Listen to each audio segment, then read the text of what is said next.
Alors aujourd'hui, je vais vous parler d'une fonction qui est, ma foi, très utile, mais peu connue, enfin connue mais mal utilisée ou voire pas utilisée, ou qui apparaît en tout cas comme complexe, mais qui est quand même fort utile. Alors c'est vrai que il faut pas se tromper dans les arguments parce que ça devient vite compliqué, mais finalement elle est très utile et franchement pas si embêtante que ça. Alors on va regarder comment ça marche. Alors la fonction recherche V, déjà à quoi elle va vous servir?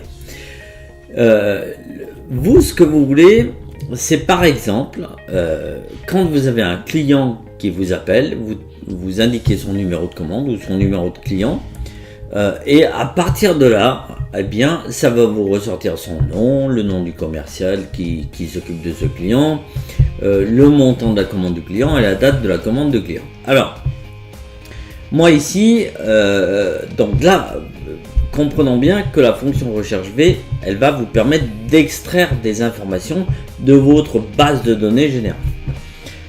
Moi, ce que j'ai fait ici, c'est que sur un autre onglet, je me suis créé un petit, finalement, un petit tableau dans lequel je vais extraire certaines informations. Donc, par exemple, ce que je voudrais, c'est indiquer le numéro de la commande et qu'il me ressorte le nom du client, le commercial qui s'en occupe, le montant et la date de la dernière commande. Alors, comment je vais faire ça? Bien, je vais utiliser une fonction qui s'appelle la fonction, donc, comme je disais, recherche V. La première chose à faire, c'est de dire où est-ce que je veux la première information. Alors, je vais commencer par le nom de mon client. Ok. Ce qu'il faut savoir, c'est qu'il va m'afficher le nom du client, du commercial, le montant de la commande, la date de la commande, en fonction d'une information que je vais lui donner. Et cette information, elle va être commune aux deux tableaux. Donc, moi, ce que je vais faire, c'est utiliser le numéro de la commande. Le numéro de la commande, c'est un numéro qui va être, que je vais lui préciser, mais qui va être présent dans ma base de données générale. Donc par exemple, si je prends, admettons, je sais pas, on va prendre un numéro de commande, voilà, le premier, tiens, allez, 1003. Admettons, on va taper 1003 ici, voilà. Et là, ce que je veux, c'est qu'à partir du moment où je tape 1003, il me sorte le reste. Alors là, évidemment, il me sort rien du tout, mais on va faire en sorte qu'il nous sorte quelque chose. Donc, je veux le nom de mon client. Alors, je vais utiliser l'assistant fonction, voilà, fx, et dans cet assistant fonction, je vais choisir la fonction recherche V. Alors, finalement, la première chose qu'il me demande, c'est quelle est la valeur cherchée. Alors, ce qu'il faut, c'est pas super parlant, mais la valeur cherchée, c'est la valeur que je vais lui indiquer, c'est-à-dire la valeur qui va être commune aux deux tableaux. La valeur qui va me permettre de faire la jonction. Donc qu'est-ce que c'est dans ce cas-là? C'est mon numéro de commande. Voilà. Ensuite, oui, à quel endroit je vais chercher l'information? Où est-ce que je vais chercher l'information? Eh bien, je vais chercher l'information dans mon tableau de données. Donc je sélectionne tout mon tableau. Alors là, je sélectionne ligne par ligne, mais il y a des moyens plus rapides. Hein, on en reparlera. Voilà, je sélectionne mon tableau. Je lui dis à quel endroit va se trouver l'information que je recherche. Donc c'est ce qu'on appelle le numéro index de colonne. Donc dans quelle colonne de mon tableau se trouve l'info? Je retourne dans mon tableau de données et le nom de mon client, je vois qu'il est en colonne 1, 2, 3, 4. Pas en 5, hein, prenez pas à partir de A, puisque là ça fait pas partie de votre tableau de données. Dans votre tableau de données, c'est bien la 4e colonne. Donc là, je lui indique que c'est la colonne numéro 4. Et puis, est-ce que je veux une valeur proche? Moi non, moi je veux pas de valeur proche, je veux une valeur exacte. Voilà. Entrée. Et là, paf, comme par miracle, il me sort mon nom de client. Donc je vérifie quand même.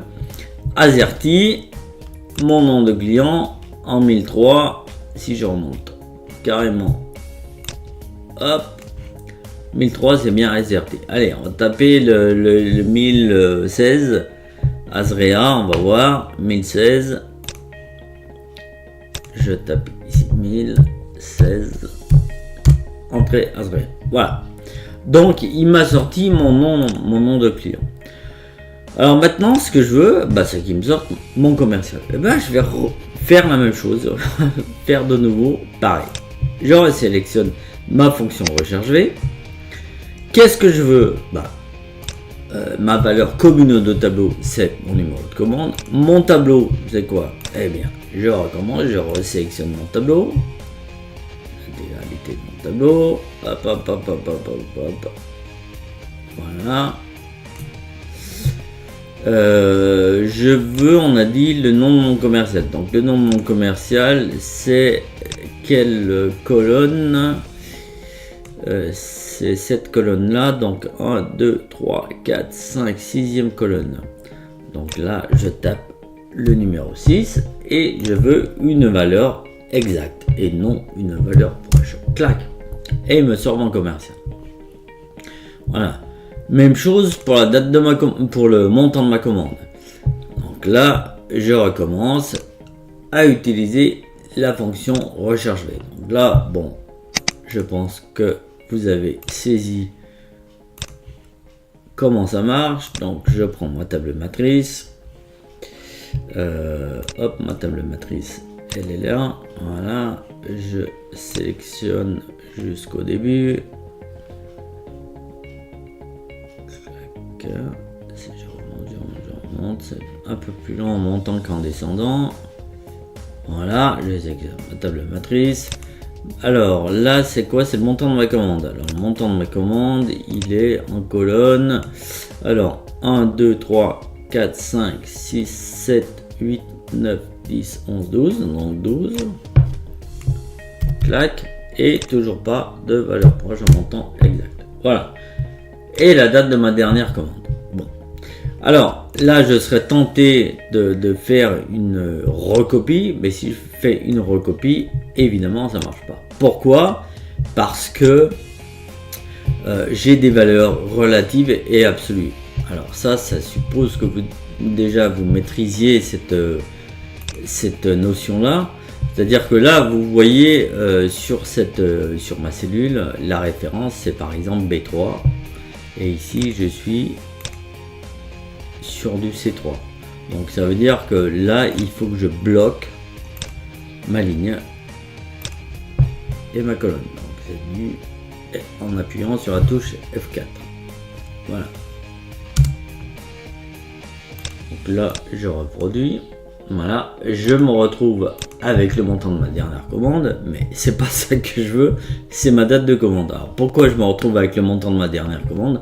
Parce qu'il m'a repris mon 12 ici, comme il est indiqué dans ma cellule du montant de commande.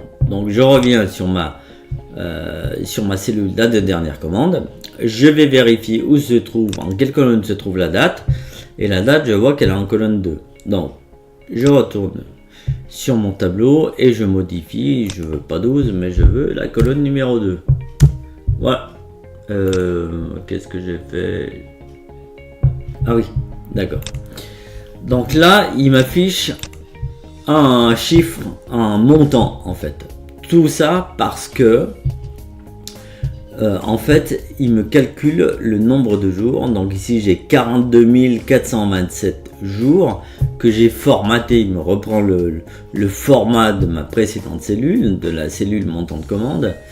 Mais en fait, vous voyez que si je me remets, voilà, je suis en comptabilité, en standard, il m'affiche 42 427.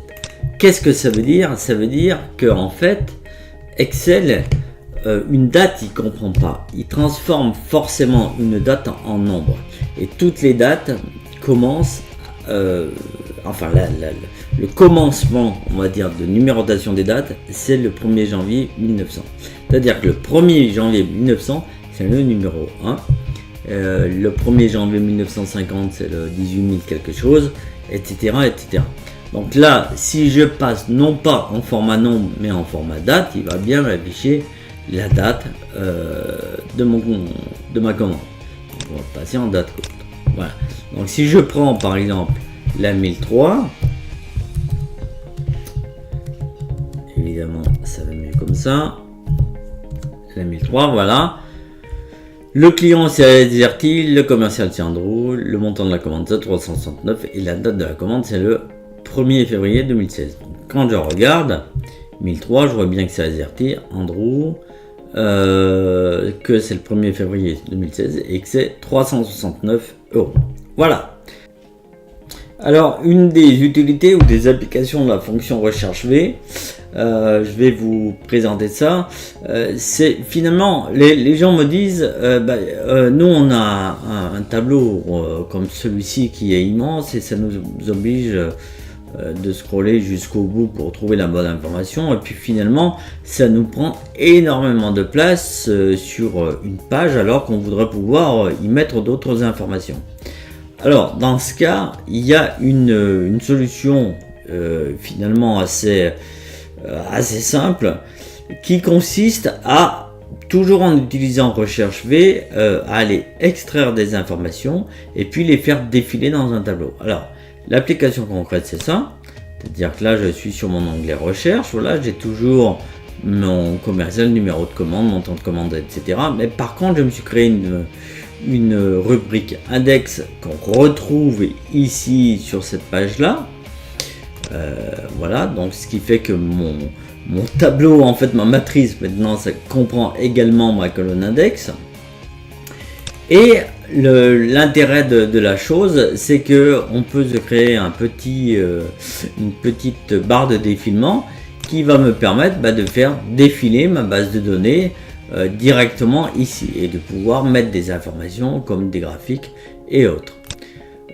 Voilà, de pouvoir par exemple créer des tableaux de bord comme par exemple lequel on peut avoir, si je vous montre un tableau de bord ici, voilà, où là on va retrouver des informations par exemple qui vont nous permettre d'analyser, enfin de voir les choses en un clin d'œil. Par exemple, si je reprends mon évolution mensuelle, alors là ça concerne les 4 régions, mais si je veux que la fonction Est, pof, il me donne, voilà, je sais que c'est la fonction Est, et là il me donne l'évolution mensuelle, les graphiques correspondants, le top 5 des clients sur la région Est, etc. Donc on peut avoir à partir d'une fonction de recherche, pourquoi pas obtenir ce type de choses, d'informations.